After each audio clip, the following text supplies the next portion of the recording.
Atumi.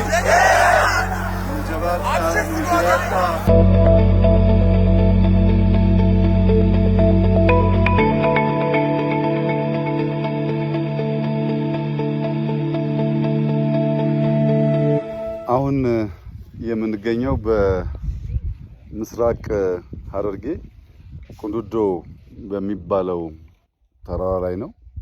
ይሄ ተራራ ከፍተኛ ታሪክ ጠገብ ቦታ ነው።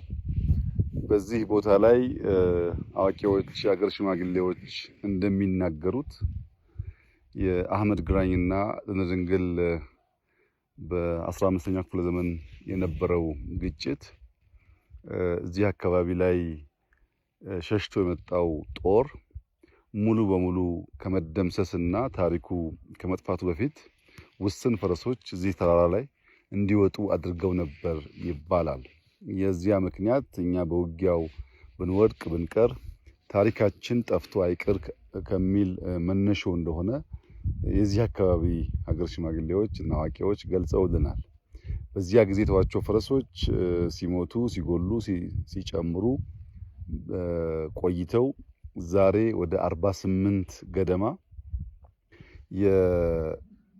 የቤተሰብ የለመዱ የቤት ፈረሶች ሳይሆኑ የዱር ፈረሶች እዚህ ቦታ ላይ ይገኛሉ። ተራራው ትንሽ ከፍታ ያለው ቦታ፣ መጠነኛ ቅዝቃዜ ያለው ቦታ ነው።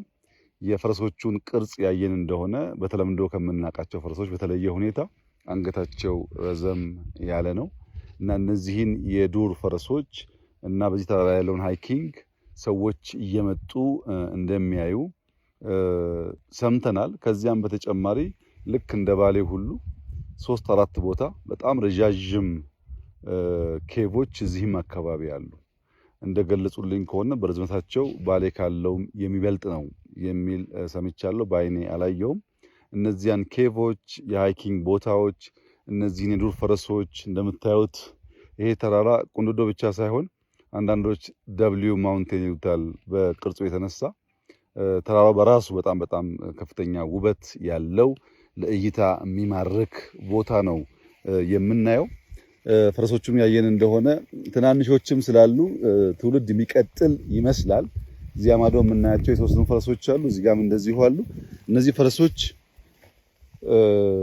በቤት ከምናውቃቸው ፈረስ ለየት የሚያደርጋቸው ኦሪጂናቸው ሳይሆን ከጊዜ በኋላ እዚህ በመቆየት በቅርጻቸው በቁመናቸው የተለየ ቅርጽ እንዳላቸው ማየት ችለናል። እነዚህ መጠበቅ ያስፈልጋል። ኔቸር መጠበቅ፣ ታሪክ መጠበቅ ይበልጥ አስቦ ማስቀጠል ለትውልድ ጠቃሚ መሆኑ ብቻ ሳይሆን ከፍተኛ የቱሪስት መስህብም ሊሆን ይችላል።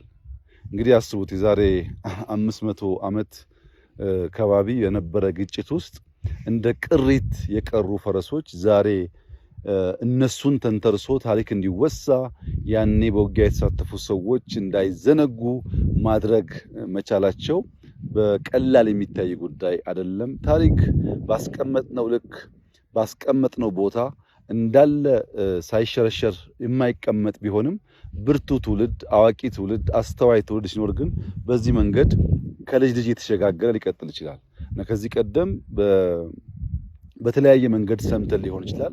አሁን ግን በሚዲያ ሲቀር እኛ መተን ስናይ ብዙሃን የማየት ፍላጎታቸው ሲነሳሳ ከታሪክነት ባለፈ የሚጎበኝ ቦታ ሀብት የሚመጣበት ቦታም የመሆን እድሉ ሰፊ ነው። በቅርቡ ኬቮችን እናያቸዋለን። እነዛን ኬቮችና እነዚህን አካባቢ ሃይኪንጉን ጨምሮ ከፍተኛ የቱሪስት መስህብ እንደሚሆን ይጠበቃል። የምስራቅ ሐረርጌ ሰው በጣም ብርቱ ሰራተኛ፣ ስራ የሚወድ፣ ታሪክ የሚወድ፣ እምነቱን የሚያከብር፣ አካባቢን የሚጠብቅ ህዝብ ነው። እዚህ ብቻ ሳይሆን ከዚህም ወጥተው ወደ ሌላ አካባቢ ሲሰፍሩ ሐረርጌዎች በስራ ይታወቃሉ።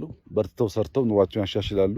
እዚያ ላይ የቱሪዝም መስህብነቱ ታክሎበት በእርሻ፣ በንግድ፣ በቱሪዝም ከዚያም እያለ ወደ ኢንዱስትሪ የሚያድግ ከሆነ የሰውን ህይወት ያሻሽላል።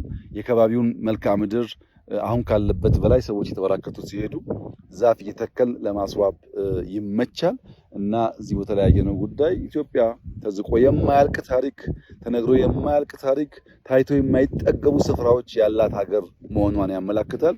በሌላው ዓለም እንደዚህ ያለ ቦታ ብዙ ሰው የሚጎበኘው የሚያየው ነው። በእኛ ሀገር እንደ መንግስት ከተሰጠው ዝቅተኛ ትኩረት የተነሳ እንደዚህ አይነት ቦታ ብዙ ባይታይም ለወደፊቱ ግን እነዚህን አቅም በፈቀደ መጠን እያለሙ ተጨማሪ ገቢ ማስገኛና ታሪክ ማስቀጠያ ቦታ መሆን እንዳለባቸው ይሰማኛል። ባየው ነገር በጣም ደስ ብሎናል። እዚህ ቦታ መጥቶ የሚያይ ሰውም በሚያየው ነገር እንደሚደሰት ተስፋ አደርጋለሁ። እጅግ አድርጌ አመሰግናለሁ።